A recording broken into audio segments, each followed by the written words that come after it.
Welcome to another slow and soothing journey through the forgotten corners of the past. If you're returning to this channel, thank you for being here. If you're new, I hope you'll find this gentle storytelling helps you wind down and feel at peace. You're about to hear a story not of glory or grandeur, but of grit, sweat, and survival, the kind of tale only whispered behind the glowing forge. As we begin tonight's story, why it sucked to be a medieval blacksmith, take a moment to let the modern world fade. Maybe you're lying in bed, your room dimly lit or cloaked in darkness. Maybe there's the low hum of a fan, or the comforting weight of a blanket pulled close. Wherever you are and however you listen, you are welcome here. This is not a tale meant to stir excitement. It is meant to ground you, to calm you, and perhaps to gently carry you into sleep, as we step into the blistering world of a man who shaped steel by hand, yet lived under constant strain. If you enjoy stories like these, I invite you to subscribe, only if it brings you comfort, and tell me where and when you're listening. For now, dim the lights, settle in, and let's begin. In the narrow back lanes of any medieval town, away from the bustling marketplaces and out of sight from the sweet scent of bakeries, or the quiet peace of monasteries, there lurked a constant, rhythmic clang. Metal against metal. The dry hiss of red-hot iron dunked into water. The thick scent of smoke, soot, sweat, and scorched leather hung in the air like an invisible curtain. This was the domain of the blacksmith. It was neither romantic nor noble. It was loud, dangerous, relentless, and necessary. To be a blacksmith in the medieval world was to carry the weight of 1,000 expectations and none of the glory. Every village needed one. Every knight demanded one. Every farmer relied on one. Yet no one truly envied the blacksmith. At first glance, some may have admired the man's muscles, the thick arms born from years of hammering and hoisting, or the authority he carried when speaking of iron and fire. But step into his workshop for just a moment, and that admiration would turn to awe, then discomfort, then quiet pity. The forge, the heart of the blacksmith's world, was not a place of warmth and welcome. It was a punishment chamber of the smith's own making. The bellows wheezed and groaned like a dying animal, feeding air into a fire that never seemed to cool. In the height of summer, standing beside that forge was almost unbearable. The walls sweated with the heat. The blacksmith himself wore layers, leather aprons, woolen sleeves, sometimes even iron toe guards, and these layers became soaked with sweat within minutes. He could drink a gallon of water and still feel thirsty, his lips dry and cracked from breathing in smoke day after day. Yet this environment was not optional. It was where he lived most of his waking hours. He'd rise before dawn, often before the cockerels crowed, and start the fire before the sun had even warmed the earth. The forge had to be ready by the time farmers came knocking with broken tools or merchants arrived with urgent requests. There were shoes to be made for oxen. There were sickles to mend, hinges to fix, swords to shape, nails to pound, and endless demands from villagers who believed their need was the most pressing. But the physical toll was only one part of the misery. The blacksmith's hands were never clean. His fingernails were thick with grime, the creases of his skin etched with soot and iron dust. His palms blistered and cracked from gripping tools, and his muscles ached in places he could no longer identify individually. His hearing dulled over the years from the relentless hammering, a hammer that never seemed to rest. Even in sleep, if he could find it, his ears rang with phantom clangs. There were no gloves, no eye protection, and no labor laws. Sparks would fly up unexpectedly, landing on exposed skin and burning tiny welts before he had time to react. Iron shards could shoot into the air without warning, embedding in clothes or, worse, skin. And the smoke, thick, black, choking smoke, often settled into the lungs after years of breathing it in. Chronic coughing, rasping throats, and what we now understand as respiratory damage were simply part of the trade. A blacksmith could expect to grow hoarse by middle age and die younger than the village priest or farmer. Even meals were no relief. He couldn't eat with clean hands, and his stomach often rebelled against food eaten too quickly or too close to the forge. There were no breaks, no lunchtime banter, no sitting down for an hour of rest. The work came in waves, and he had to ride them or risk losing business, or worse, being deemed lazy. In towns with guilds, competition was fierce, and reputations could be ruined by a single bad rumor. If a merchant claimed the smith's steel was too soft or his nails bent too easily, word could spread. Soon, he'd find himself with fewer clients and mounting debts.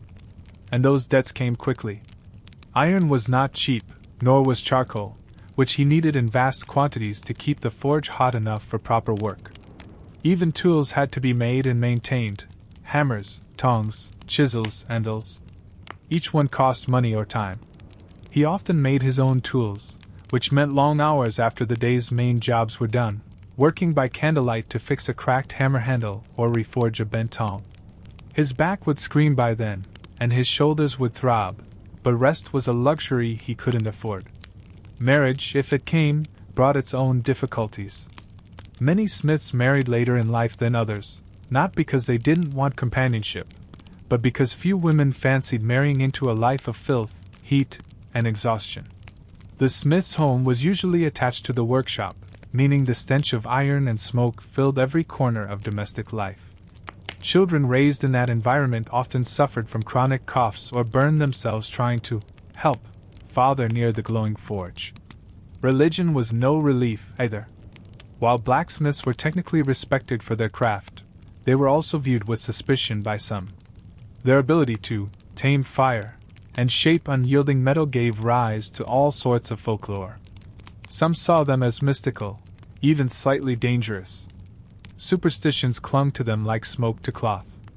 In some villages, they were forbidden from working on Sundays.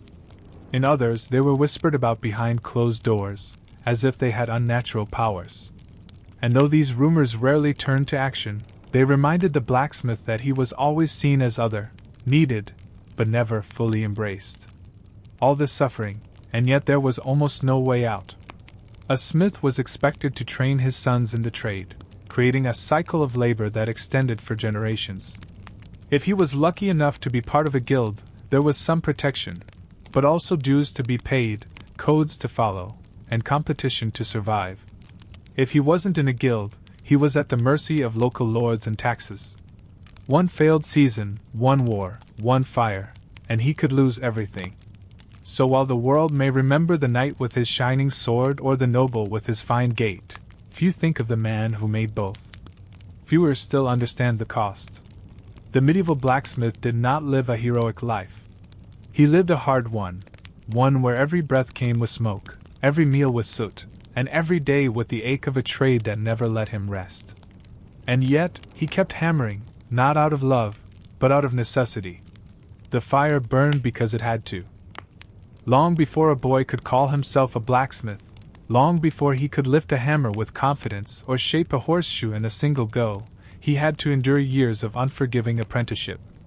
Becoming a blacksmith was not a matter of choice for most. It was a path often dictated by birth, lineage, or necessity. Sons of blacksmiths were expected to take up the trade simply because it was available. For others, boys from poorer families with no land to inherit, it was one of the few options that offered a roof, food, and a practical skill, albeit with a steep physical and emotional price. Apprenticeship typically began between the ages of 7 and 10. A child of that age today might still be learning to tie his shoes or read full sentences, but in the medieval world, he would already be preparing for a life of relentless toil. The contract was often formalized by the family, who essentially gave up their son for a set number of years, usually 7, though it could be longer. In return, the master blacksmith would promise to feed, clothe, and shelter the boy, and train him in the craft. There was rarely payment. The reward was the skill itself, if the child survived long enough to master it.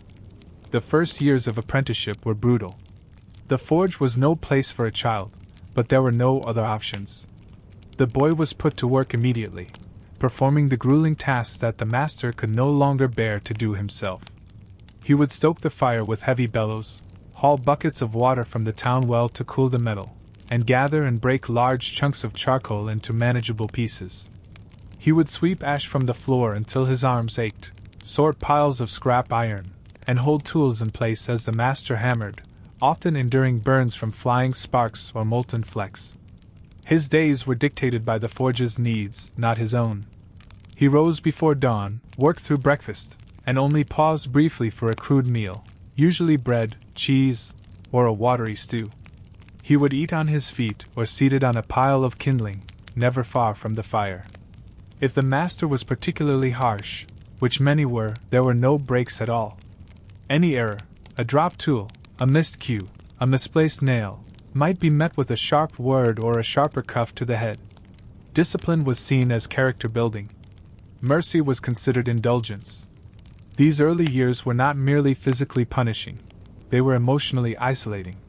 The boy lived in the master's home, often sharing a straw pallet in a cold corner or sleeping beside the workshop with the rats. He rarely saw his family, and when he did, he felt like a stranger, his clothes blackened, his skin calloused, his innocence eroded. He was no longer the boy who once ran through fields or played near streams. He belonged to the forge now. Its rhythms became his. Its smoke clung to his body. Its noise echoed in his ears even as he slept. As the years passed, the apprentice slowly began to learn the more complex parts of the trade. He would observe as the master measured iron with a seasoned eye, listening closely to the pitch of a blade being tempered in water. He would be allowed to hammer simple shapes, first nails, then hooks, then hinges. Each task required weeks of repetition. The apprentice might spend months mastering the simple art of drawing out a straight bar from a lump of iron. There were no shortcuts. No praise. Improvement was its own reward, and recognition, if it came at all, came in silence. If the master did not scold him, that was considered approval. Even after years of effort, there was no guarantee of success. Many apprentices failed, some from injury, others from exhaustion or sheer despair. The forge was unforgiving, and it took its toll on young bodies. Back injuries, burns, and lung problems developed early. Fingers were crushed under dropped tools or caught in mechanisms. Eyes were damaged by flying shards. There was little medical care to speak of, and even less sympathy. A sick apprentice was a useless one. He was expected to recover quickly or be replaced. And yet some endured. By the end of the apprenticeship, a boy might finally be allowed to create a full object on his own, an axe head, a lock, or perhaps even a small horseshoe. The first successful forging was a rite of passage, though it was rarely celebrated. The master would watch, arms crossed, offering only a grunt of approval if the item was usable. If it wasn't, the boy would have to try again, sometimes for days, until it was right. Only then would he be permitted to call himself a journeyman, a new phase of labor, slightly freer but no less exhausting. But even the title of journeyman did not guarantee independence. Most journeymen had no forge of their own and no capital to build one. They traveled from town to town, offering their services to blacksmiths who needed extra hands, or attempting to impress noble households in the hope of being hired as retainers. Their lives were transient and insecure, and they often ended up back in forges not unlike the ones where they had been trained, doing the same work for the same meager pay, just without the title of apprentice. For those rare few who managed to save enough or win favor from a patron, becoming a master smith and opening a workshop of their own was possible. But by then, they were usually in their 30s or 40s, their bodies worn and their youth long gone. And once a workshop was theirs, the cycle began again, taking on an apprentice, feeding the fire daily, serving the village until the day their own arms could no longer swing the hammer. What made the system particularly cruel was that failure didn't always stem from incompetence. A skilled apprentice could still be ruined by circumstance, a fire in the shop, a lost shipment of iron, a rival's malicious gossip, or an injury that made forging impossible. In some cases, even after completing an entire apprenticeship, a man might be denied admission to a guild, which meant he could not legally open a forge in many towns. Years of effort dashed in a moment by politics or prejudice. And behind all of it was the silent understanding: blacksmithing was not a trade one chose lightly. It consumed the body early, demanded total devotion, and offered little in return but survival. To apprentice in such a craft was not a noble calling. It was a sacrifice made for the slim chance of stability in a world where most lived at the mercy of hunger, weather, and war. So when we picture the medieval blacksmith at his forge, hammering out weapons or shoes, it's easy to imagine power and pride. But beneath the soot-streaked skin and the broad shoulders is the ghost of a child who once cried from the heat, who bore the weight of tools too big for his frame, who gave up his youth to the fire because it was the only life he had been given. That child never left the forge, he only grew into it, piece by aching piece. A blacksmith's work began with fire, but it didn't end there. The success or failure of his entire livelihood depended on the weighty, unforgiving tools that filled every shelf, hung from every wall, and cluttered every corner of the forge. These tools were not modern marvels of ergonomic design or safety-tested efficiency. They were crude, heavy, and often self-made, designed for function over comfort. To wield them was to endure them, and to keep them in working order was to add hours of hidden labor to days already too long. The hammer was the smith's constant companion and his greatest burden. Not one hammer, but many, each shaped for a specific purpose. There were cross-peen hammers, straight-peen hammers, rounding hammers, and sledgehammers so large they required 2 hands and a full-body motion to swing. Some were used to flatten, others to bend, still others to shape a curve or taper. They had to be balanced perfectly, or the work would be uneven. But no matter how carefully they were made, they took a brutal toll on the smith's body. His wrist bore the brunt first, followed by the elbow, shoulder, and eventually the spine. The repetitive motion of swinging metal against metal, often thousands of times a day, would send vibrations up through the bones, rattling the joints and inflaming tendons. Over time, the joints would stiffen, the knuckles would swell, and the muscles would cramp from fatigue. It was not uncommon for older blacksmiths to lose much of the range in their dominant arm, their hands curling from years of strain. There were no doctors to treat repetitive stress injuries. Only a tight leather brace or, in the worst cases, retirement into poverty. Then there were the tongs, an indispensable extension of the smith's hands. Used to grip hot metal, position it on the anvil, or hold a piece steady during forging, the tongs came in all shapes and sizes. Flat-jawed tongs for sheets, round-jawed for rods, V-bit tongs for delicate edges. They had to be precise, sturdy, and easy to manipulate, but they were none of those things in practice. Gripping them required force, especially when the metal was heavy or uneven. Holding them too loosely meant risking a dropped piece of red-hot iron. Holding them too tightly meant cramping and strain that lasted hours. Often, the blacksmith had to operate the tongs with one hand while hammering with the other, balancing power and finesse in a dangerous dance. And if the tongs slipped, the consequences were immediate and brutal. A glowing iron bar could fall toward the feet, bounce from the anvil, or swing dangerously near exposed flesh. Burns were not rare, they were expected. Every smith bore the marks somewhere, on the forearms, the shins, the knuckles. Some developed thick calluses that dulled the pain. Others simply learned to work through it. The anvil, central to the forge's operation, was a beast in its own right. Often weighing between 100 and 200 pounds, it was made of solid iron or steel, sometimes with a hardened face welded to the top for durability. It sat mounted on a thick wooden block, which absorbed some of the shock but not nearly enough. With every hammer strike, the anvil would ring like a bell, shrill and deafening.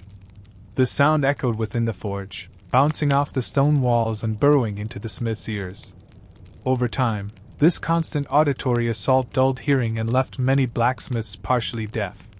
The face of the anvil had to remain flat and clean, as any imperfection would transfer to the workpiece. That meant frequent filing, polishing, and grinding to remove dents or burrs. If a piece of slag or debris embedded itself in the surface, it could mar every object the smith touched. The horn of the anvil, used for bending and shaping curves, had to remain smooth as well. Any nicks or chips made the work harder and risked cracking the iron being shaped. The smith had to monitor his anvil like a jealous guard, constantly maintaining it even when exhausted. And then there were the files, punches, drifts, chisels, and swages. Each had its own place, though in the cluttered forge they often went missing or were damaged by misuse. A file had to be sharp and clean to smooth rough edges. A punch had to be perfectly centered to create symmetrical holes. A chisel needed to be hard enough to cut through iron but not so brittle that it snapped mid-swing. These were tools that required care, and yet they were abused daily, dulled by repetition and cracked by force.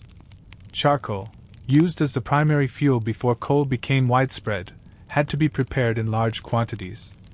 It burned hot but unpredictably, and keeping the forge at a steady temperature was a constant battle. Too cool, and the metal wouldn't shape properly. Too hot, and it might burn or warp. The blacksmith had to read the color of the flame and the glow of the iron by eye alone. There were no thermometers. He had to know when the metal was cherry red or bright orange, and how that translated to ductility. It was a skill learned over years, and even masters made mistakes. Blowers and bellows kept the fire alive. These bulky mechanisms, made of leather, wood, and iron, were delicate in construction and exhausting in use. Some forges used foot-powered bellows, others required an apprentice to pump them manually. In either case, they wore out quickly.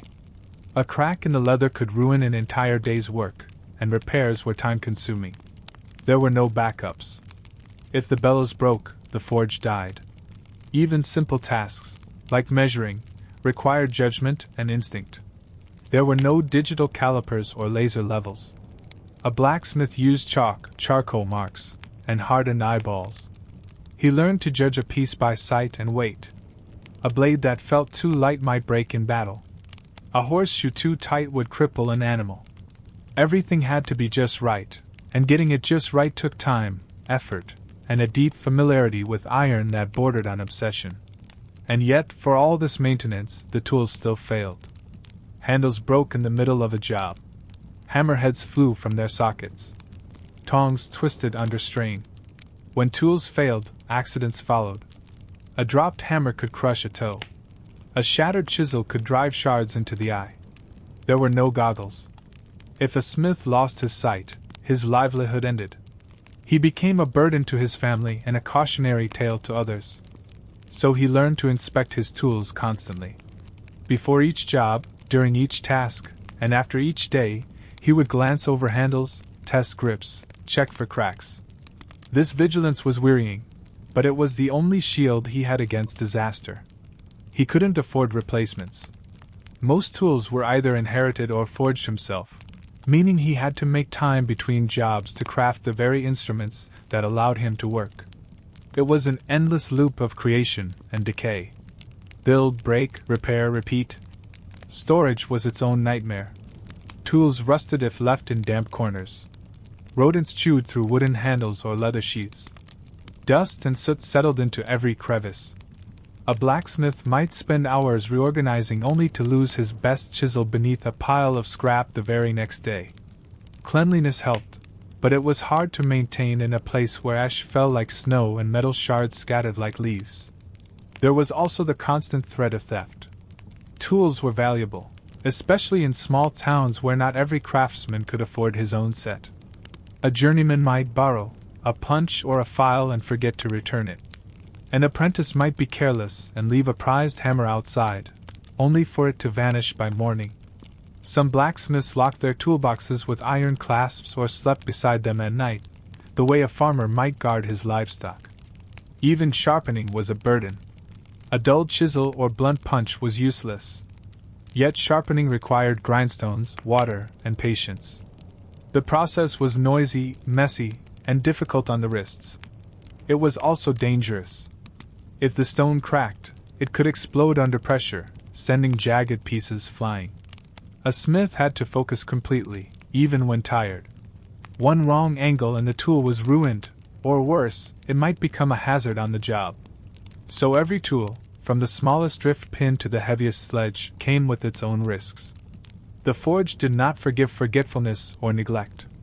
A blacksmith had to know his tools intimately, as one might know the temperament of a difficult horse or the shifting moods of a river.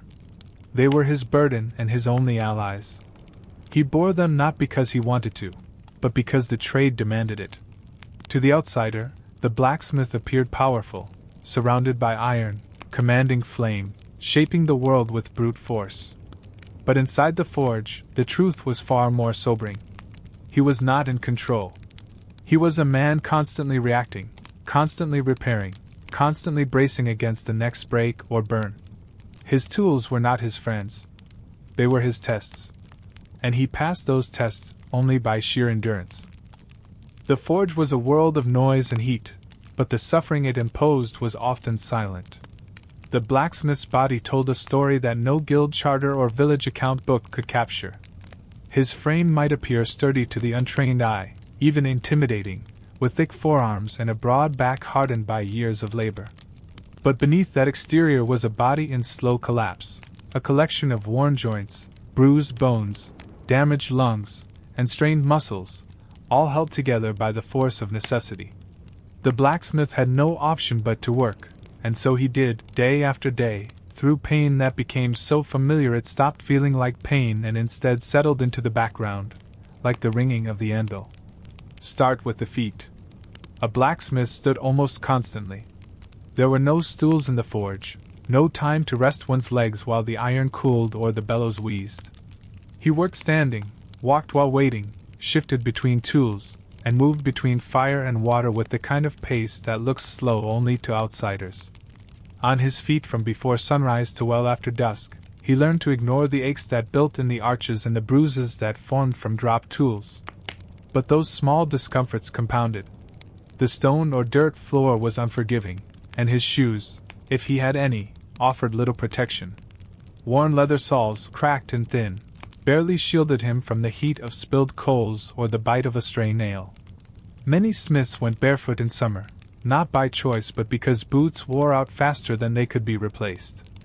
And so their feet blistered, split, and hardened into thick callous pads, less skin than scar tissue. Climb higher, and the knees told another story. Every time the smith lifted a heavy piece of iron, every time he bent to place an object into the fire or to retrieve something from the ground, he relied on knees already weakened by years of strain. The repeated squatting, the sudden movements, the twisting motions required to maneuver tools and materials, it all ground away at the cartilage until pain became a permanent companion. There was no understanding of joint health, no knowledge of how to stretch or rest or recover. The blacksmith worked until his knees swelled, then worked some more. The lower back bore the heaviest toll. Few professions demanded more from the spine than smithing. The blacksmith's day was filled with lifting, ingots of iron, buckets of water, sacks of charcoal, crates of tools. He hoisted hammers that weighed more than a modern sledge, swung them with full body force, and absorbed the impact through his back, shoulders, and hips. The motion wasn't always smooth or symmetrical. He might twist mid-swing, lean awkwardly to reach a tool, or jerk backward to avoid a falling object. All of it placed stress on the spine. By middle age, many blacksmiths walked with a slight stoop, not because of old age, but because their vertebrae had compressed, slipped, or fused from years of abuse. Then there were the hands, the tools of the trade, but also the first to fall victim to it. A blacksmith's hands were never soft. The skin was thick, ridged with calluses, crisscrossed with burns, and permanently stained with soot and metal dust. The fingers bent awkwardly from repeated strain. Joints swelled and stiffened. Some developed what would now be called trigger finger, where the tendon locked and snapped with each motion. Others lost sensation in parts of their fingers due to nerve damage caused by repetitive hammering. Carpal tunnel wasn't a diagnosis then, but it was lived reality. And still, they gripped the hammer, pinched the tongs, held the file, shaped the blade, because there was no choice. Even the neck and shoulders, though less obvious, were constant victims of the work. The posture required for blacksmithing was far from natural. The head tilted slightly downward to watch the glowing metal. The shoulders hunched to absorb each blow. The upper arms remained tense for hours. This unnatural posture created chronic tension, what today might be called muscle knots or trigger points. The pain radiated through the back of the skull, down the spine, into the chest. And there was no massage, no bath, no medicine to ease it. If the pain became too much, the smith might try a poultice or drink strong ale. More often, he simply ignored it and kept working. The lungs, too, suffered. Every forge was a smoky cave, with air heavy from the constant burn of charcoal, the sharp sting of metal filings, and the occasional toxic fumes from treated iron or spilled oil. There were no chimneys in the early forges, only small windows or holes in the roof to let the smoke escape, inefficient and often clogged. The blacksmith breathed it in, hour after hour, year after year. Coughs became a regular part of his life. A rough throat, a wheezing breath, a voice turned hoarse or lost entirely by old age. Some smiths developed what modern medicine would call chronic bronchitis or silicosis. They couldn't climb stairs without gasping. They couldn't sleep through the night without waking in fits. But still, they stood at the fire each morning, knowing the forge gave life even as it slowly took theirs away. The eyes were another silent casualty. Glowing metal was beautiful to look at, mesmerizing even. But prolonged exposure to the intense orange and white heat of the forge strained the eyes in ways that could not be undone. The sudden sparks of welding or shaping could momentarily blind a man, especially when working in a dim room. Over time, many blacksmiths developed cataracts or partial blindness. Others simply lost their sharpness, unable to see fine detail or read markings. Squinting became a habit. Mistakes followed. And yet they adapted, leaning closer to their work, moving slower, learning to feel rather than see. Hearing, too, eroded with age. The forge was never quiet. Every swing of the hammer, every strike against the anvil, produced a piercing ring. That sound reverberated in the skull, rattling the eardrums like a drum struck without warning. Over months and years, it dulled the senses. Some blacksmiths could no longer hear the softer voices of children or the whispers of their wives. They became the loud ones at the dinner table, not out of rudeness, but because they no longer realized how loudly they spoke. And though it was never spoken aloud, this deafness created a distance, between the smith and his family, between the man and the rest of the world. Sleep offered little comfort. The pain didn't fade with the setting sun. It settled deeper into the muscles, flared up in the joints, returned in waves as the body cooled and the adrenaline of the day wore off. The blacksmith would lie on a straw mattress, if he was fortunate, or a wooden cot with a thin blanket. His hands might still ache. His shoulders might twitch from phantom hammer swings. Sometimes, the ringing in his ears continued into the night, a soft echo of labor that refused to be silenced. And when he finally did fall asleep, he was often awakened early, not by the sun, but by obligation. Food did not heal the body either. The diet of a medieval craftsman was filling but far from nourishing. Bread, porridge, onions, salted fish, and cheap ale made up most meals. Fresh fruit and vegetables were seasonal and sparse.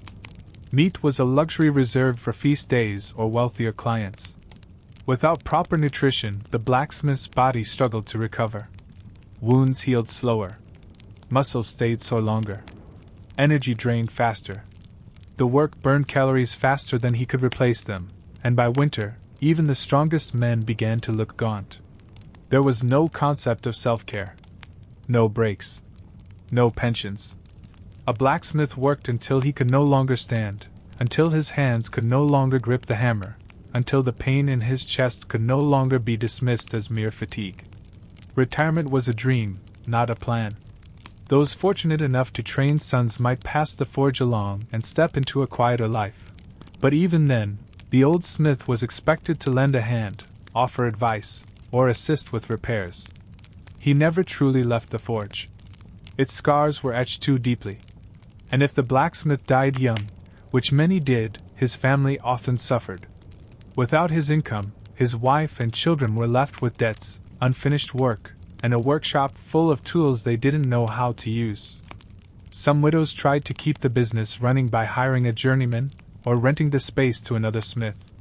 Others had no choice but to abandon the forge and take in washing, sewing, or other labor to survive. The blacksmith's death rarely marked the end of suffering, it simply shifted it to those he left behind. So when one speaks of the blacksmith's strength, of his skill and his place at the heart of the community, it is important to remember the cost. Every nail he forged, every blade he shaped, every horseshoe he hammered out of glowing iron came at a price, paid not in coin, but in pain. His craft was his identity, but it was also his burden. The forge gave him purpose and stripped him of comfort. It gave him stature and stole his health. It gave him life, for a time, and then slowly, piece by piece, it took it back. If the blacksmith ever dreamed of a quiet moment, a full day of rest, or even an hour when no one came knocking, those dreams were rarely fulfilled. The forge, once lit, could not be easily extinguished, not just because it took hours to build up heat, but because the blacksmith's role in the community was one of constant expectation. He was not merely a tradesman tucked away in the corner of the village. He was the heartbeat of daily life, the silent machinery behind every plow, wheel, latch, and blade. And in return, the village made sure he never forgot it. It began early each morning. Long before the baker stoked his oven or the priest finished his prayers, the blacksmith was already sweating beside the forge, coaxing the coals back to life. Villagers timed their visits not by the position of the sun, but by the rhythm of the blacksmith's hammer. If they heard it echoing through the lane, they knew he was working, and if he was working, they felt free to interrupt. The farmer would arrive first, his boots caked in mud, holding a bent scythe or a snapped hoe. He'd lean heavily on the counter, asking for a quick repair. Just enough to get through the harvest.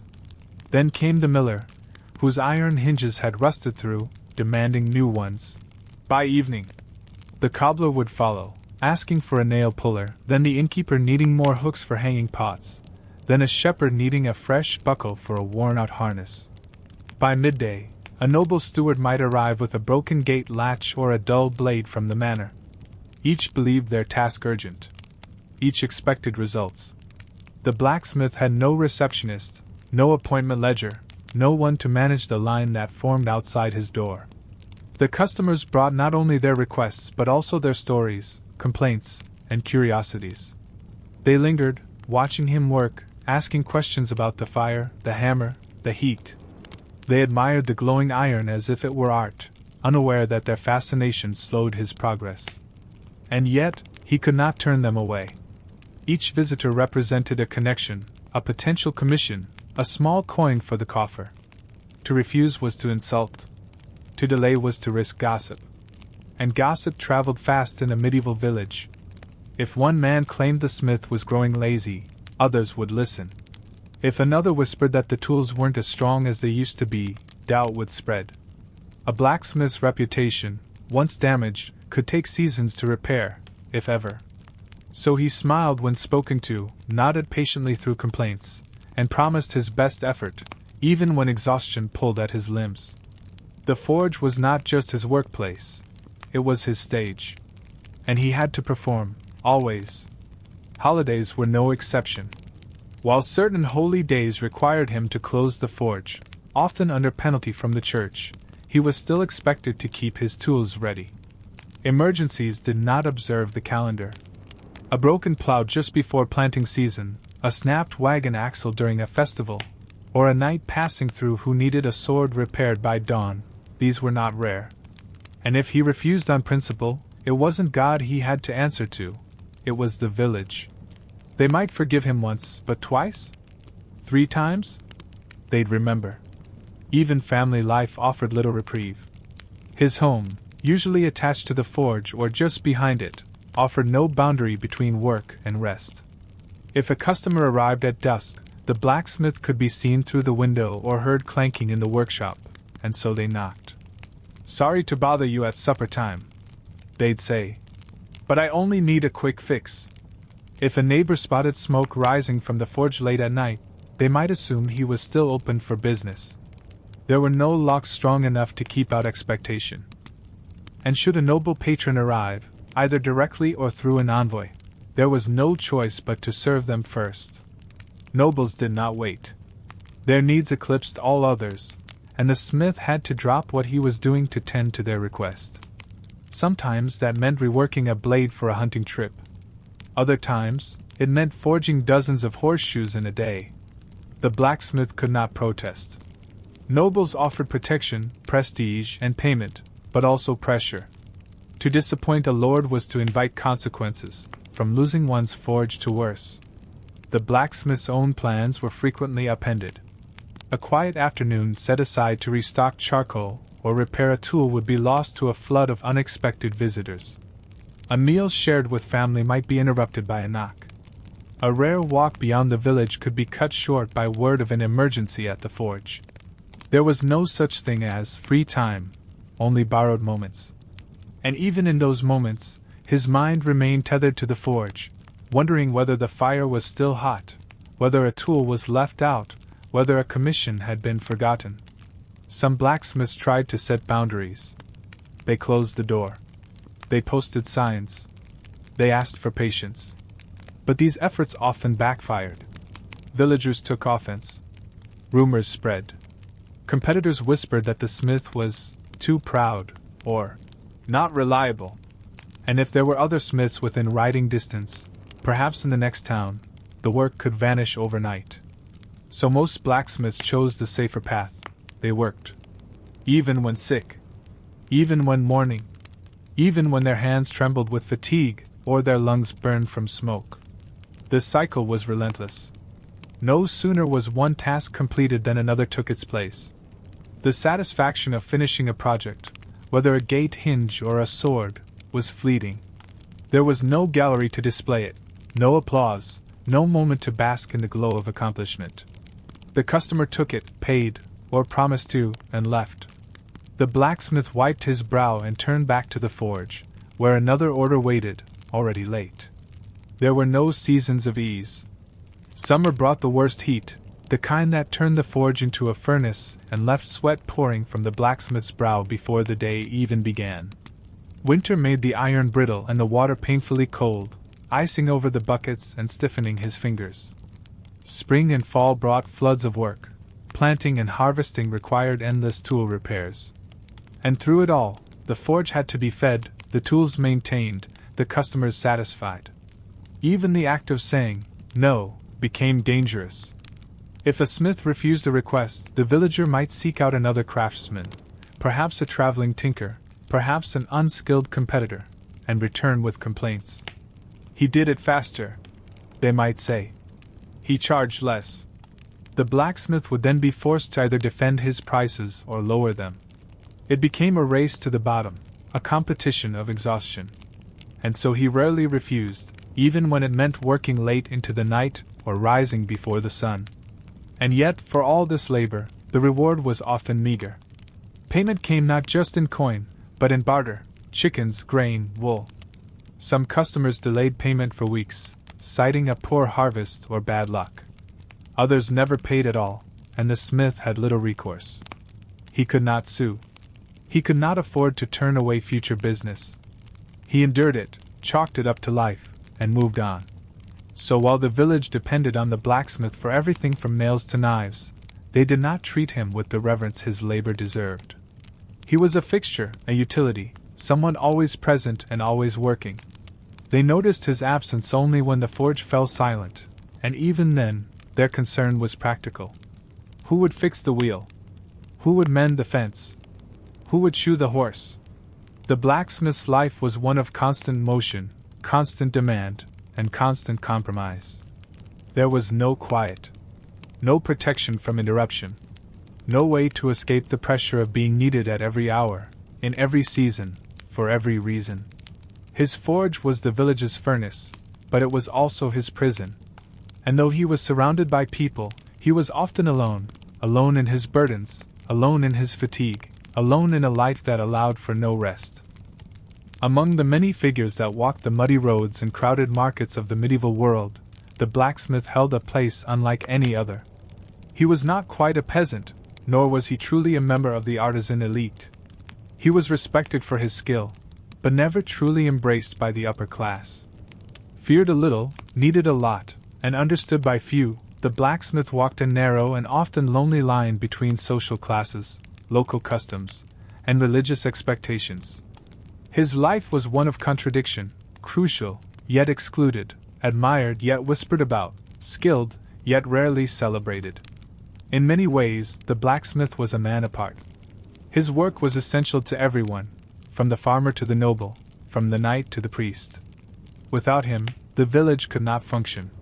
He shaped the plows that broke the soil, the tools that harvested the crops, the locks that protected homes, and the weapons that defended the town walls. And yet, He was not invited into the halls of decision-making. He was not consulted in village councils or summoned to advise lords, except perhaps when a new gate hinge or sword was required. His status was more like that of a tool himself, useful, reliable, always present, but rarely acknowledged. Part of this distance came from the nature of his work. The blacksmith, unlike many other craftsmen, was in command of fire. Real fire, not just a kitchen hearth or a lantern's flicker, but roaring flame, hot enough to melt iron, shape steel, and glow brighter than the noonday sun. To most villagers, that fire seemed a little unnatural. Sacred fire was the domain of churches, candles, incense, the slow, deliberate lighting of holy flames. But the blacksmith's fire was wild, angry, loud. It hissed, sparked, and consumed. It seemed more pagan than pious. And so, superstitions gathered around the blacksmith like smoke around a chimney. In some regions, people whispered that blacksmiths held power over spirits, not because they sought it, but because the fire gave it to them. The ability to transform iron into tools or weapons looked, to the uneducated eye, very much like magic. A glowing lump became a sword. A twisted piece of scrap became a lock. How could this be, unless the blacksmith had some deal with forces unseen? Even the sound of his work contributed to his mystique. The rhythmic hammering echoed down alleyways like a drumbeat of some forgotten ritual. The hiss of quenched iron resembled the sigh of a serpent. The glow from his window at night seemed otherworldly. Children told tales of blacksmiths who could ward off curses or trap demons inside iron cages. Adults rarely believed such things aloud, but many still made the sign of the cross before passing the smithy after dark. Religious authorities didn't quite know what to make of him either. On the one hand, the blacksmith was a laborer, and honest labor was respected by the church. Monasteries often had smiths of their own, and in towns with cathedrals, blacksmiths were commissioned to make gates, hinges, even bells. But there was an unease too. His work was loud, dirty, and done with fire, symbols often associated with judgment and punishment. It was not uncommon for clergy to warn against pride of the hammer, or to caution that those who shaped weapons might also shape sin. And yet, no one could do without him. When a pilgrim's cart broke, they went to the blacksmith. When a monk needed a new latch for the chapel, he sought out the smith. Even the bishop's ornate staff, though gilded in silver, had an iron core likely forged by hands covered in soot. The contradiction was never resolved. The blacksmith was a necessary puzzle piece that didn't quite fit the picture. Guilds offered some structure, in larger towns, at least. A blacksmith's guild could grant him legal protection, regulate his prices, and ensure quality among its members. It was supposed to elevate the smith from mere laborer to respected tradesman. But entry into a guild wasn't easy. It required sponsorship, fees, and proof of mastery.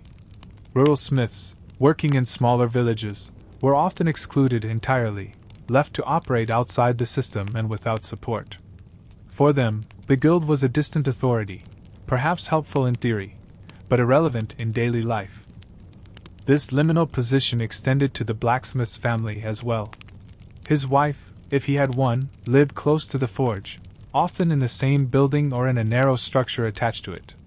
She helped with the business in quiet ways, tending the books if there were any, organizing supplies, managing food and household needs. Yet she too felt the strangeness of their role. Other women might visit the market, linger at the well, or gossip in doorways, but the blacksmith's wife was often left out. She smelled of smoke. Her husband's work was loud, messy, male-dominated. Respectable women rarely loitered near a forge. Children of blacksmiths inherited both the skill and the stigma. Sons were expected to apprentice with their father, to take up the hammer as soon as they could hold it, to learn the difference between wrought iron and steel before they could even write their names. Daughters might help by sorting nails or cleaning tools, but they too were marked by the forge. They carried the same smoke scent on their clothes, the same streaks of ash on their hands. Marriage prospects sometimes suffered, as families hesitated to connect their daughters to the dark trade. And yet, the blacksmith was never truly shunned. When a wedding needed a new ring, the blacksmith made it. When a church door needed reinforcement, he was summoned. When the town needed armor, arrowheads, grates, or even torture devices, he was the one they called. It was a strange cycle of exclusion and reliance. The community kept him at arm's length, yet could not survive without him. He was both inside and outside the circle of trust. On rare occasions, a blacksmith rose in stature. A particularly skilled smith, one who forged swords for nobles or armor for knights, might be granted a title, land, or a special place at court. But even then, he was regarded as a craftsman first and a man second. He could not dine at the Lord's table. He could not marry into noble families. His skill bought favor, not equality. In times of crisis, the smith was sometimes turned to for more than tools. His knowledge of metal made him useful in war, not just for forging weapons, but for repairing siege equipment, reinforcing walls, even shaping traps. During sieges, he worked without rest. During peace, he returned to plows and gates. And still, once the need passed, so did the recognition. Even in death, the blacksmith remained an anomaly. He was buried in the churchyard, but his grave might be placed at the edges, far from the priest or nobility. If his family could afford a marker, it often showed his hammer or anvil rather than a cross. Some believed this was a mark of pride in his work. Others whispered it was a sign of spiritual uncertainty. In truth, it was both. The blacksmith's place in society was defined not by acceptance or rejection, but by usefulness. He existed in a perpetual gray space, not quite elevated, not quite dismissed. He served everyone and belonged to no one. His life was one of constant labor, constant need, and constant negotiation with a world that respected his work more than his person. And yet he endured. Perhaps because the fire, the hammer, the rhythm of shaping the unshapable, gave him a purpose no hierarchy could take away. Or perhaps because he knew that in the quiet of the forge, in the glow of the embers and the weight of the tools, he had something no one else in the village truly possessed: the ability to create something lasting in a world constantly falling apart. In many trades, a mistake might be brushed aside, a flaw smoothed over, a second chance granted. But in the world of the medieval blacksmith, imperfection had consequences, not just for reputation, but for survival. His work was expected to be flawless, durable, and immediate. There was no room for error in a world where a broken nail could collapse a barn door, a poorly welded link could drop a bucket into a well, or a brittle sword could snap mid-battle. Every project that passed through his hands had to function not just as intended, but reliably, under stress, without fail. And if it didn't, the blacksmith alone bore the burden. The expectations were relentless. A farmer arriving with a plow blade didn't want creativity. He wanted strength, balance, longevity. A knight demanding a spear tip didn't want beauty. He wanted penetration and reliability. Even mundane items like door hinges, latches, buckles, and nails had to be precisely formed, carefully tempered, and shaped to the right thickness. Too thin, and they bent. Too thick, and they didn't fit. And if they broke or failed, the blame always pointed back to the forge. There were no blueprints, no measuring devices with tolerances marked in decimal points. There was only the blacksmith's eye, his instinct, and the experience earned from years of practice. That practice came with a price. Learning to forge a nail that didn't bend, a blade that didn't warp, or a hook that held weight without cracking took hundreds of repetitions, many of which ended in frustration. A beginner's mistakes cost him time, energy, and materials. But even a master wasn't immune. The difference was that his mistakes had higher stakes, and a sharper fallout. A misjudged heat could ruin an entire piece. If the iron was too cool when hammered, it wouldn't shape properly. Too hot, and it became brittle. A single swing of the hammer at the wrong moment could leave a crack invisible to the naked eye, a fault that wouldn't reveal itself until weeks later, when the item failed in someone else's hands. And by then, the customer would return not with curiosity, but with frustration, anger, or threats. "Your horseshoe broke my mare's leg. The wagon wheel snapped because of your axle. The chain failed, and now we've lost the bucket, or worse, someone's injured." The blacksmith had no legal recourse. There were no contracts, no guarantees. If a product failed, the community assumed fault rested with him. In some cases, he might be forced to redo the work at no charge. In others, he might lose future business. And if the failure was especially dramatic or costly, such as a sword that failed in battle or armor that didn't hold, his reputation could suffer irreparably. Whispers would spread through the tavern and market. The smith's iron is weak. His work isn't what it used to be. Go elsewhere if you want something that lasts. Reputation, once tarnished, was nearly impossible to recover. It didn't matter if the blacksmith had worked without flaw for 20 years. One poorly tempered blade could undo it all. One dissatisfied noble could drive him out of business. One error could cost him his livelihood. And that pressure loomed constantly. There was no time for experimentation, no space for personal innovation. The blacksmith's job was not to invent, it was to produce, perfectly and quickly. Even tools that were never meant to leave the home had to be exact. Kitchen knives, pot hooks, curtain rods. If they failed, the blacksmith heard about it. Customers were often less understanding than the work deserved. They didn't see the process, the sourcing of iron, the precise control of heat, the hours spent flattening, shaping, cooling, hardening. They only saw the result. If it worked, it was expected. If it failed, it was a scandal. And sometimes, the failure wasn't even his fault. Iron quality varied wildly in the medieval world. The smith might receive a shipment of impure ore, laced with slag or brittle inclusions that wouldn't reveal themselves until the metal was worked. He could spend hours forging a piece that looked perfect, only to discover later that it cracked or warped because the material itself was flawed. But try explaining that to a furious knight, or a farmer in the middle of harvest. "It's bad iron," the blacksmith might say. "It's your work," the customer would reply. To protect himself, the smith had to become a connoisseur of raw materials, sniffing out bad batches, testing the metal by sight and feel, sometimes even rejecting shipments he couldn't afford to lose. That meant traveling to inspect materials, bargaining with suppliers, and sometimes paying more than he wanted just to secure quality iron or steel. And even then, there were no guarantees. Each bar had its own personality. Each heat reacted differently. Each piece of work was a gamble, no matter how experienced the hand that forged it. The tools used in smithing added another layer of uncertainty. Hammers wore unevenly. Tongs slipped. Anvils developed pits.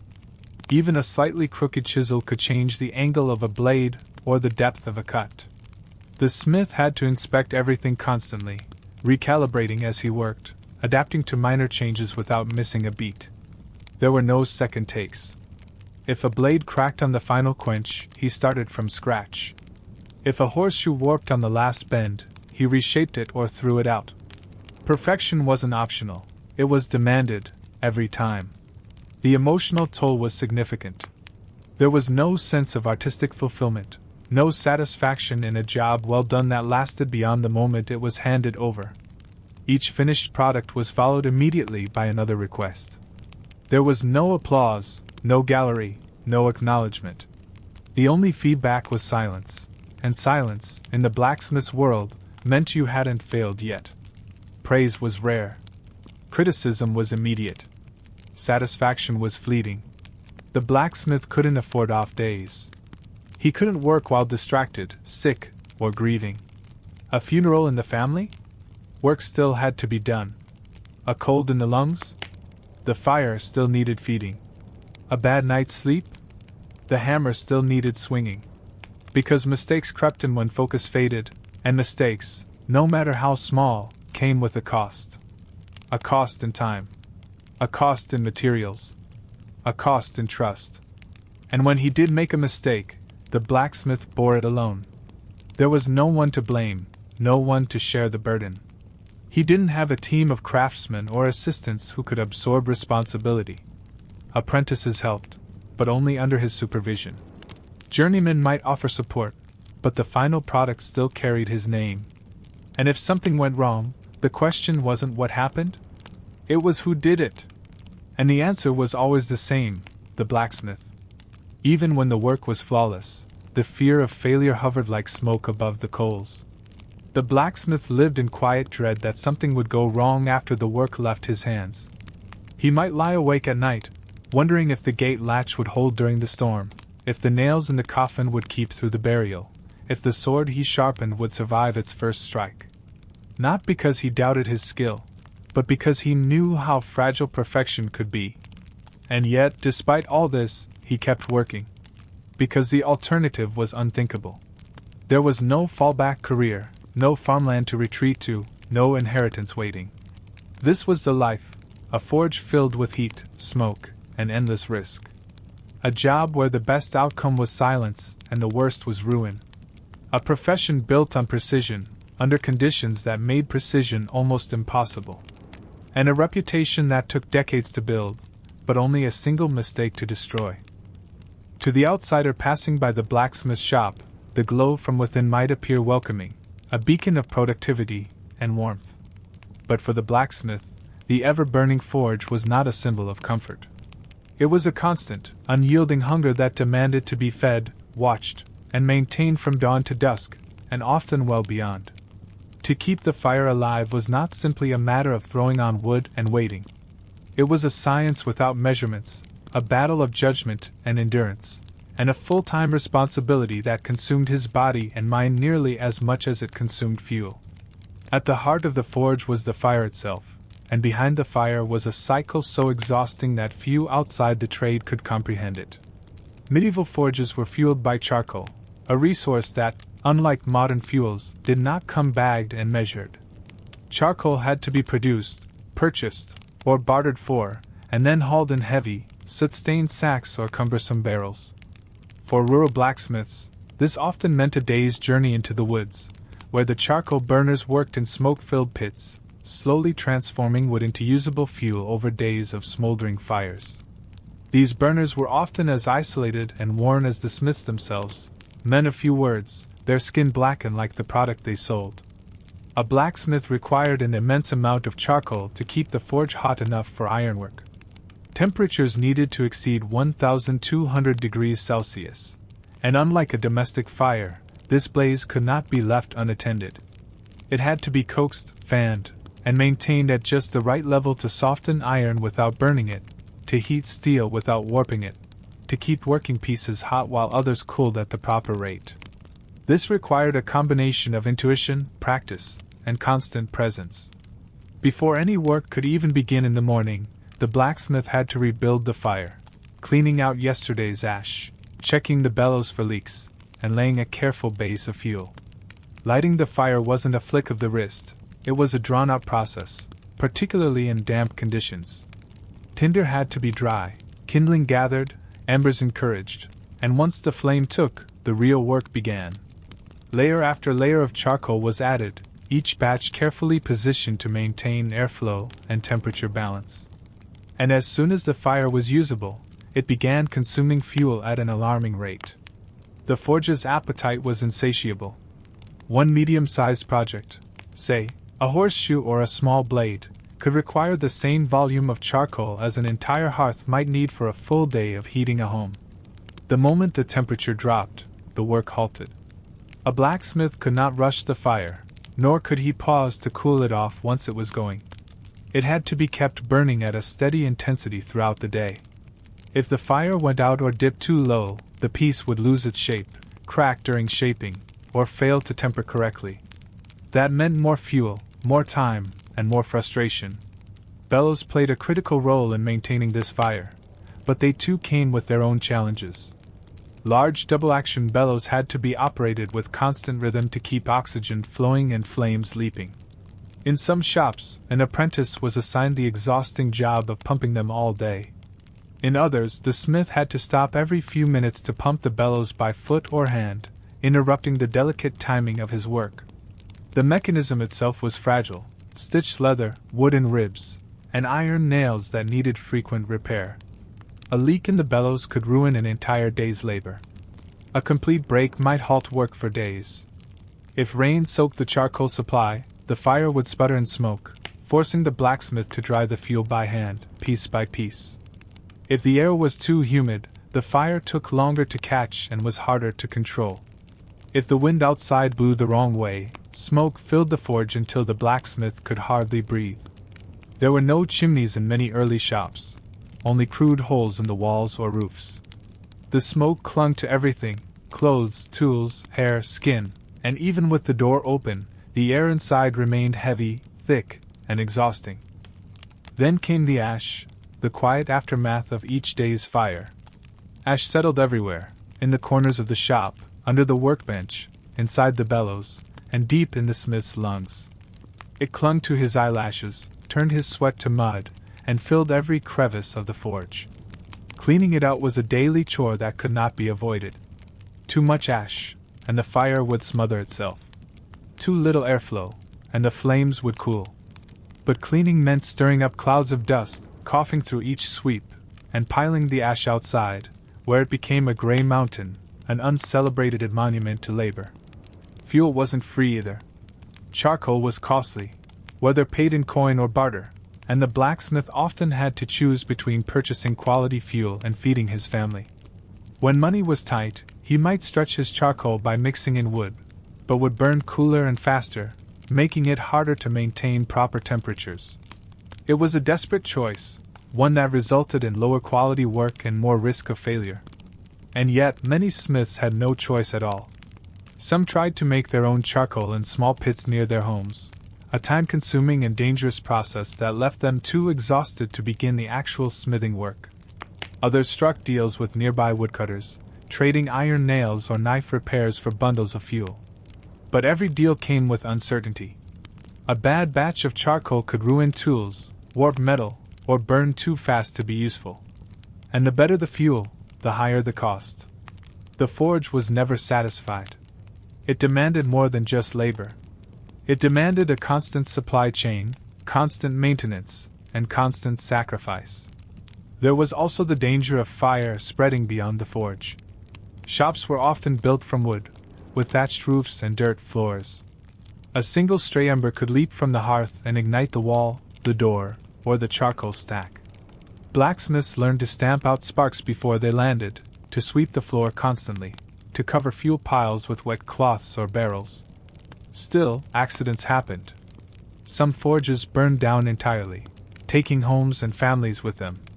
There was no insurance. A forge lost to fire was a livelihood erased.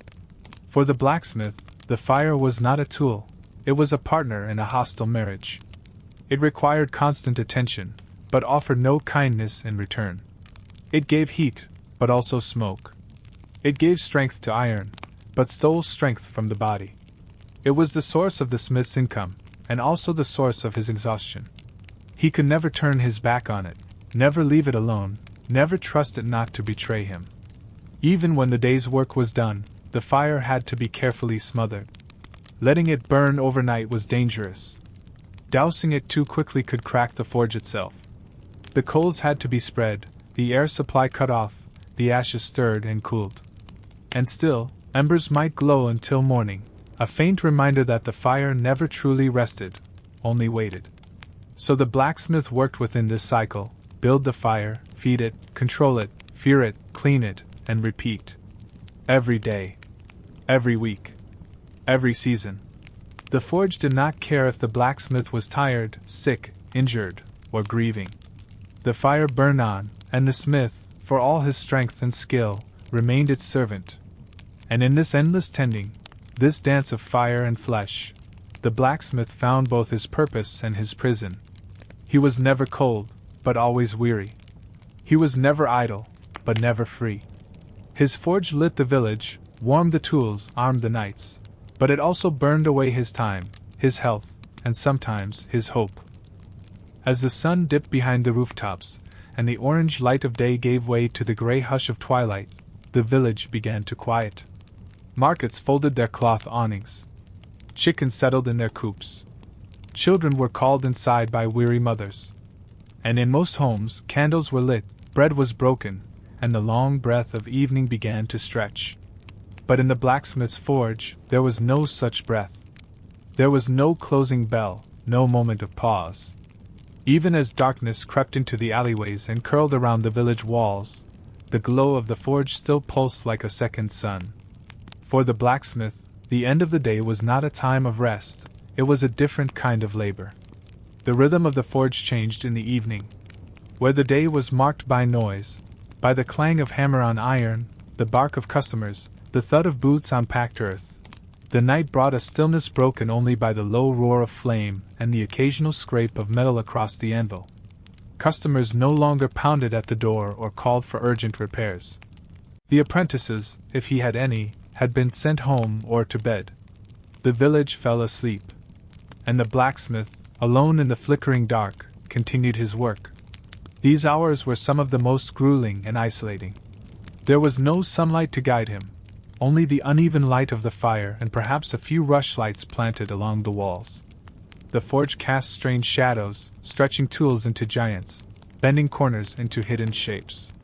The heat remained, trapped within the low ceilings and stone walls, mixing with the heavy scent of smoke, sweat, and iron. There was no breeze to stir it, no window to let it escape. It hung in the air like a second skin, pressing against the blacksmith's back, soaking into his clothes, and collecting in his hair. At night, the blacksmith often tackled the work he hadn't been able to get to during the day, sharpening his tools, restocking nails, repairing tongs, checking the bellows for wear. These tasks were quiet, methodical, and oddly sacred. He did them without distraction, without conversation, in a silence that belonged only to him. But the silence could be heavy. It was in this quiet that the aches made themselves known, the throb of a shoulder, the sting of a burn, the stiffness in his back from hours spent hunched over the anvil. There was no one to see him stretch his arms, to wince as he bent to pick up a tool, to rub soot from his brow with a sleeve gone black from weeks of wear.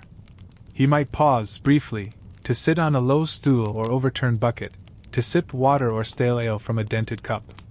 The fire cracked in front of him. The coals hissed and shifted. Somewhere outside, a dog barked, a door creaked, a distant owl called into the dark. But inside the forge, there was only the breathing of the bellows, the pulse of the flame, and the weight of the next task.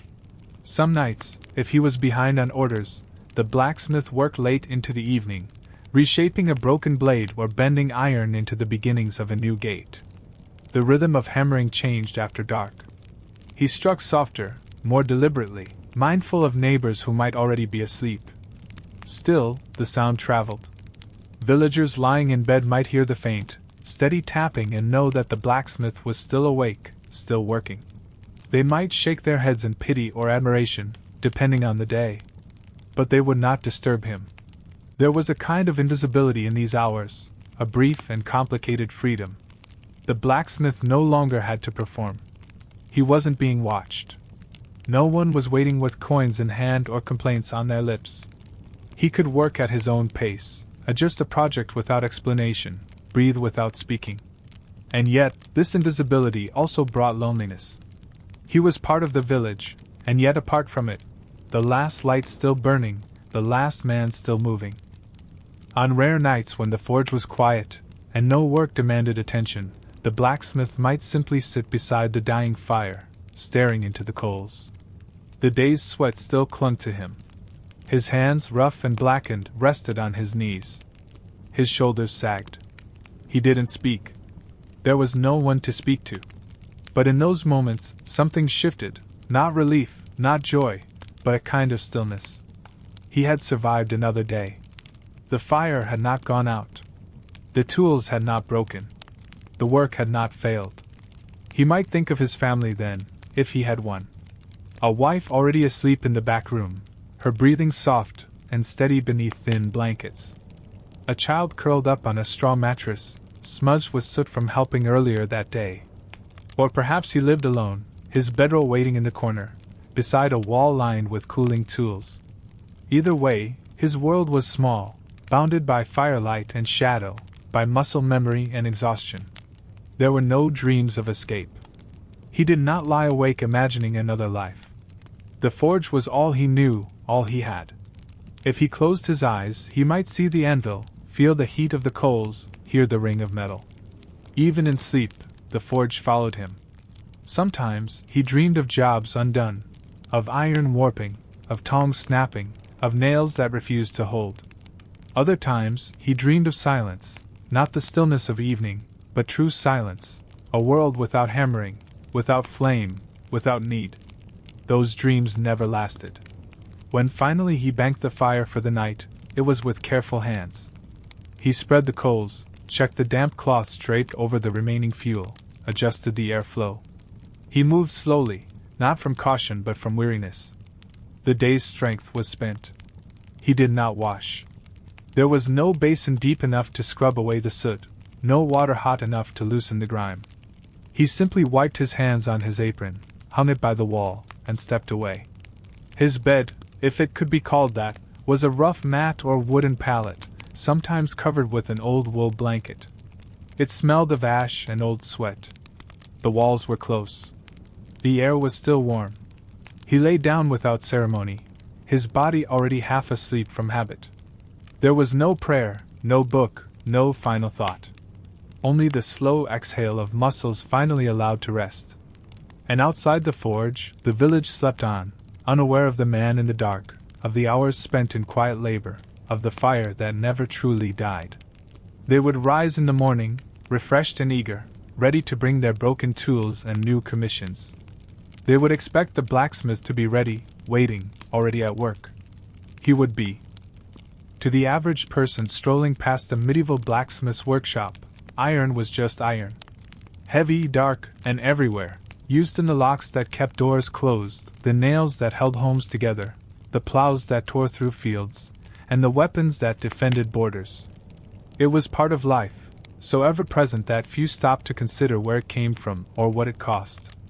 But for the blacksmith, iron was not just a material.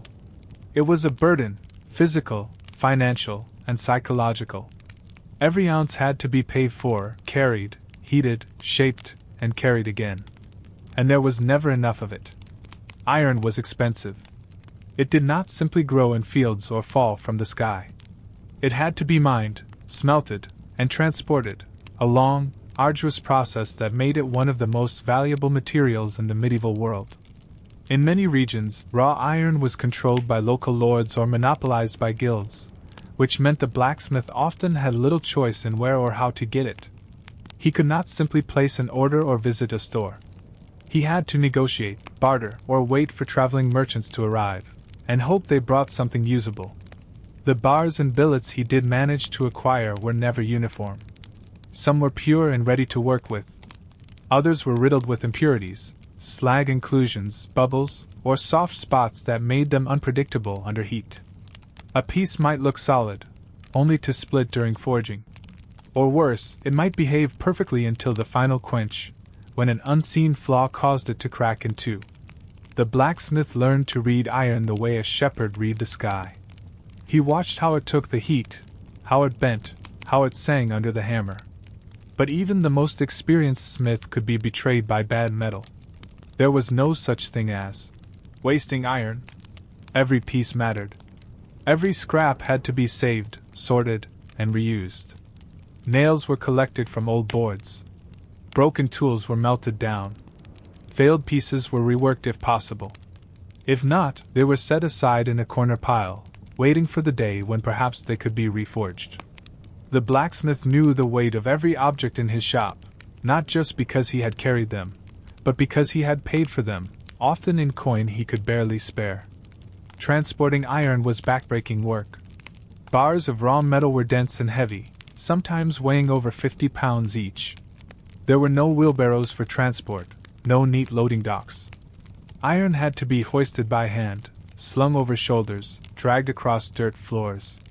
The blacksmith's hands bore the grooves and bruises of that labor. His shoulders were perpetually sore. His knees ached from squatting and lifting. And yet he carried on, because no forge could function without a constant supply of iron. The heat needed to work that iron was relentless. Each bar had to be heated until glowing, not once, but again and again as it was shaped and reshaped. It was not uncommon for the smith to return a piece to the fire half a dozen times during a single project. And each time, the iron grew more difficult to handle, the tongs more slippery, the risk of burns more immediate. A moment's distraction could mean scorched fingers or dropped tools. And every mistake came at a cost, not just in injury, but in wasted time and material. The forging process was a fight with resistance. Iron did not yield easily. Even when glowing red or orange, it pushed back against the hammer. Every swing required full body strength, not just in the arms, but the back, legs, and core. The smith had to learn how to control the angle, the force, the rhythm. A single misaligned blow could ruin hours of careful shaping. The iron did not forgive, and neither did the customers. When tools were needed in bulk, nails, hinges, hooks, the weight of repetition became its own punishment. Dozens, sometimes hundreds, of identical pieces were required. And the blacksmith had to make each one by hand, each from a measured length of bar, each shaped and cooled to exact specifications. There were no jigs, no templates beyond what he created himself.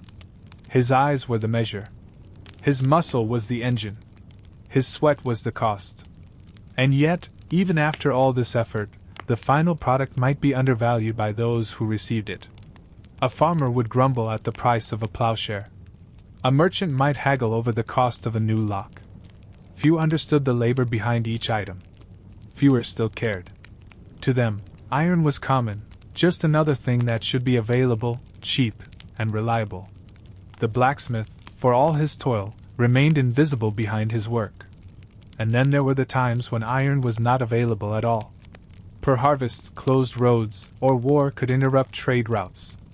For weeks or months, no shipments might arrive. The blacksmith would ration what he had, turning away customers, making painful decisions about which jobs to accept. Some tried to stretch their supply by using thinner stock or reworking scrap. But this came with risk. Inferior metal meant inferior products. And that, in turn, meant damaged reputation. Some blacksmiths turned to salvage. They collected discarded weapons from battlefields, stripped nails from collapsed buildings, melted down broken tools from neighbors. But this was not easy work. The iron had to be cleaned, reheated, and reshaped, often at double the effort. And still, it carried its past within it. A salvaged blade might resist the forge. A reused horseshoe might warp under stress. The iron remembered what it had been, and not all of it wanted to become something new. The mental toll of this struggle was constant. The blacksmith lived with the knowledge that his entire livelihood depended on a material he could not produce himself. He was at the mercy of miners, merchants, and messengers. He had to budget each bar, track each ounce, remember which customer owed what. He could not afford waste. He could not afford error. He could not afford rest. And still, he labored. Because iron was the only path he had. Because the forge, once built, could not sit cold. Because the village needed its hinges and sickles and horseshoes, and he alone could provide them. The weight of iron was not just physical. It was emotional, spiritual. It lived in his bones and pressed on his chest. It defined his days and filled his dreams. Each finished item, a nail, a knife, a chain, carried the marks of this burden. Not just the hammer blows, but the cost of fuel, the strain of lifting, the hours spent shaping. They were not objects. They were endurance made solid. And though the blacksmith rarely received thanks, he knew what each one meant. He carried the village, ounce by ounce. And it was heavy. For many people in the medieval world, the arc of life bent with some variation. Field hands might become tenants, boys might enter the church, young women might marry into a better home, or a merchant's luck might change with the tides. But for the blacksmith, life rarely changed. From the first time he picked up a pair of tongs to the last spark he extinguished at the end of his days, the path was narrow, fixed, and inescapable. The forge was not a career. It was a life sentence. From boyhood, the direction was set. Sons of blacksmiths were born into expectation. While other children learned to herd sheep or follow their fathers into the fields, the son of a blacksmith was already being measured for strength, taught to watch fire, told to fetch the small hammer and not the big one. Apprenticeship began before understanding. He might not remember a time before the forge, before his hands were burned, before his clothes smelled of smoke, before his back learned to ache by nightfall. And by the time he had a choice, the choice was gone. The forge was already a part of him. Leaving it would be like shedding his skin. Even those who came from other families, boys apprenticed by arrangement, or taken in from poorer homes, quickly learned the weight of the anvil. They were housed, yes, and fed if barely. But the freedom they had known was gone. The blacksmith's life offered shelter, but it closed doors. Education was minimal. Travel was rare. Skills were limited to ironwork. A boy who trained as a blacksmith could not later become a priest or scribe. He could not hope to rise to a steward's position or find work on a noble estate unless he was lucky or unusually gifted. He was tied to his trade, not by contract, but by the sheer practical weight of circumstance. As an adult, the blacksmith's choices did not broaden, they narrowed. The cost of tools, the expense of fuel, the obligation to community clients, all these things pressed him into a corner. Opening a forge required land, materials, and reputation. Few could afford it outright. Most rented space or inherited a shop from their father. If the forge failed, if there was a fire, or famine, or sudden sickness, the blacksmith had no savings to fall back on. He did not own fields to retreat to. He had no wagon for travel. His hands, skilled as they were not valued outside the smithy. He was strong, but his strength was not portable. Many blacksmiths never traveled more than a day's walk from their forge. The world beyond the village passed them by. Kings changed.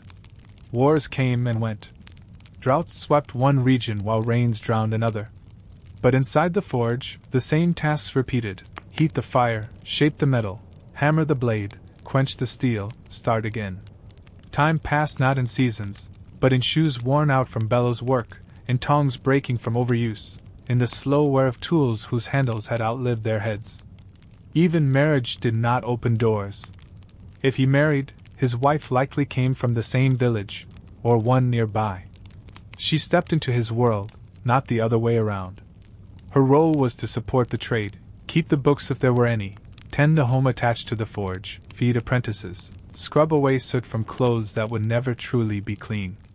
There were no evenings out, no pilgrimages together, no adventures to tell the children. Their days blurred into one long effort to keep the business going. And if there were children, the cycle began again. The son would take up the hammer before he could write his name. The daughter would learn how to sweep the shop floor, when to fetch water, how to avoid sparks. The father taught them not because he wanted to chain them to the trade, but because he saw no other path. The family's survival depended on it. The tools were already there. The forge had already been built. The clients already expected the work. How could they walk away from all that? Some may have dreamed of leaving. Perhaps on cold nights, staring into the coals, the blacksmith imagined what it would be like to live another life. A sailor, perhaps, traveling from coast to coast. A monk, reading by candlelight in a silent cloister. A merchant, bartering across borders. But these thoughts flickered like sparks and vanished just as quickly. He had no ship, no education, no coin. And even if he did, who would run the forge? Walking away meant abandoning not just the trade, but the village. It meant severing every tie, burning every bridge, and starting anew in a world where the blacksmith's name meant nothing. It was not impossible. Some did it. But most did not. Most could not. The forge held them in place. And for all its misery, it was what they knew. There was also a quiet pride that made escape more difficult. The blacksmith might suffer, but he suffered doing something real. His hands made things that lasted. His sweat shaped the village. He didn't rely on prayers or politics. He relied on skill. He could point to a gate and say, "I made that." He could watch a knight ride off with a sword he had shaped and know that his work would outlive him. There was dignity in that, even if it came with pain. But dignity was not freedom. And in quieter moments, when the fire was banked and the forge was still, that truth settled heavily on the blacksmith's chest. He was tired, not just from the day, but from the years. His body ached in places he no longer noticed. His fingers curled when they should stretch. His hearing had faded. His eyes strained in the dark. And still, he rose each morning and lit the fire again. There was no retirement. No soft exit. No celebration of a life spent at the anvil. When the blacksmith grew too old to swing the hammer, he worked the bellows. When he couldn't manage that, he sharpened tools or instructed an apprentice. When even that became too much, he sat in the back of the forge, wrapped in a wool blanket, coughing from years of smoke, watching the younger man, his son, perhaps, carry on the trade. He had no title. No pension. Just worn hands and fading memories. If he died suddenly, work paused only briefly. The forge had to continue. Orders had to be filled. Customers would ask who would take over. If there was a successor, the tools would pass quietly.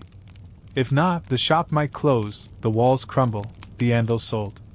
His life, once defined by labor, would vanish into rust and ruin. This was the reality of the blacksmith's life, not glorious, not tragic, but inescapable. He was not a character in a legend. He was not a man of mystery. He was a fixture, a necessity, a soul bound to fire and iron by circumstance more than choice. And though he might dream of fields or ships or silence, he lived in heat and noise and obligation. The blacksmith did not seek his role. He inherited it, was trained into it, or fell into it by lack of alternative. And once there, he stayed. Not because he lacked strength, but because the world gave him no door to walk through. History remembers kings. It writes songs about knights, chronicles of queens, and legends of saints. Names are carved into stone for those who led armies, signed treaties, or wore crowns. But the blacksmith, the man who hammered the blades, shaped the hinges, repaired the carts, and held the village together by iron and flame, was never meant to be remembered. His name, if known at all, lived only for a generation or two. And when it passed from memory, so did all the evidence of his long years at the anvil. In the grand story of the medieval world, the blacksmith was both everywhere and nowhere. Vital, yet invisible. No one built statues to a blacksmith. No one wrote down his stories unless he happened to serve a noble household or was mentioned briefly in a tax ledger. He left behind no letters, no books, no relics. The things he made, nails, tools, weapons, chains, were built to serve, not to last. If they survived long enough to be found centuries later, they were displayed without his name. An iron key in a museum. A corroded blade in a glass case.